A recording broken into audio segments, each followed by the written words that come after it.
අයිබෝන් මේ වීඩියෝ එකෙන් මම කතා කරන්නට බලාපොරොත්තු වන්නේ මේ මෑතකදී යම්කිසි ආකාරයකට ජනප්‍රිය වෙලා තිබෙනවයි කියලා අපට හැඟෙන ප්‍රතිකාරයක් පිළිබඳව. මොකක්ද මේ ප්‍රතිකාරය? දැන් කසාද බැඳලා කිසියම් කාලයක් එකට ජීවත් වුණු යුවලක් අපෙන් ඇවිල්ලා අහනවා අනේ අපට නැවත පුළුවන්ද අර ප්‍රථම රාත්‍රියේදී වගේ මේ කන්‍යා භාවය නැවත ඒක එක්ස්පීරියන්ස් කරලා එහෙම නැත්නම් අත්දැකලා එම රුධිර වහනය සිදුවන්නට හදා ගන්නට පුළුවන්ද කියලා. ඕක තමයි අහන ප්‍රශ්නය. ඉතින් මේගොල්ලෝ සමහර විට පළවෙනි වතාවට බැඳපු අය වෙන්නට පුළුවන්, දෙවෙනි වතාවට බැඳපු අය වෙන්නට පුළුවන්.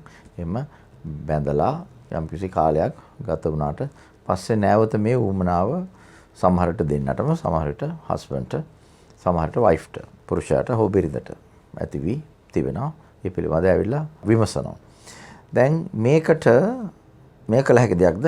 of course මෙය අනිවාර්යයෙන්ම කළ හැකි දෙයක්. කොහොමද මෙය කරන්නේ?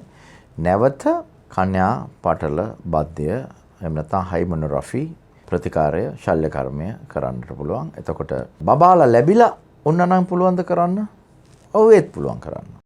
ඒතර ඒ විදිහට එම ප්‍රතිකාරය ශල්‍ය කර්මය කරපුවාම නැවත ඒ තුවාලය සූ වුණාට පස්සේ මේගොල්ලන්ට ලිංගිකව එක්වන්නට පුළුවන්. අර රුධිර වහනය මුල් වතාවේ සිදුවුණු විදිහටම සිදු වෙනවා අත්දකින්නටත් පුළුවන්. ඉතින් මේ පිළිබඳ කතා කරන්න මම පෙළඹුණේ මෑතකදී මේ පිළිබඳ කිසියම් උනන්දුවක් සමාජයේ තිබෙන බව මට හැඟී ගිය නිසායි.